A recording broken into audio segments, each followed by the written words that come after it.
Hai, Assalamualaikum. Okay, I received this from FG Walid Singapore Bird Nest.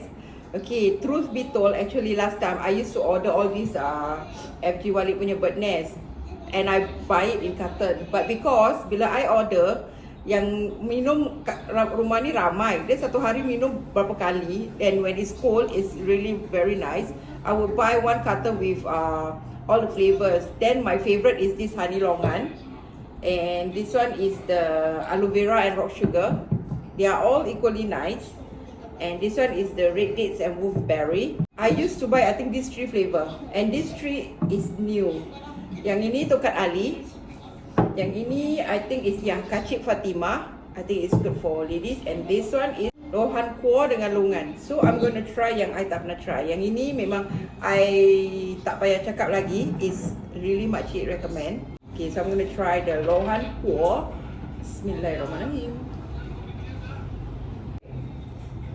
Yang ini, dia tak ada rasa manisnya at all. So orang yang mungkin ada rasa pula, ada kencing manis, you take this one lah. This one will be good.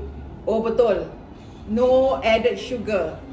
So orang yang kencing manis, you buy this kind of thing. Maybe I should start buying this kind of thing also, because I'm pre-diabetic already. So I'm gonna try the one with Kacik Fatima. Lawai dia punya ni. You shake before you drink because dia ada sarang burung yang semua kan, biar dia nicely tu. And when you twist, dia bunyi tek.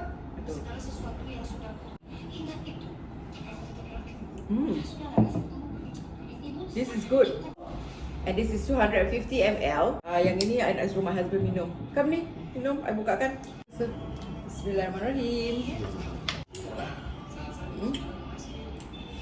Sedap pahit. Oh, sedap pahit. Pahit lah, untuk Ali pahit. Oh, untuk Kak Ali pahit. I tak tahu. Untuk Kak Ali bukan untuk perempuan minum. Perempuan minum Kacik Fatima. Tapi ada dia bird dia. Of course. Sebab dia bird nest. Pahit. Bagus ke tidak? Bagus lah. Pahit dengan Ali boleh minum pahit. So yang siapa nak Kacik Fatima atau Kak Ali tu, just buy from FG Walid Singapore Bird Nest. It is nice. Yang ini no dispute, memang nice. Ini yang no sugar added is for people with kencing manis. You get this one. It's also good. Dia tak ada rasa sugar, but it's natural taste lah. But it's itu. So thank you so much.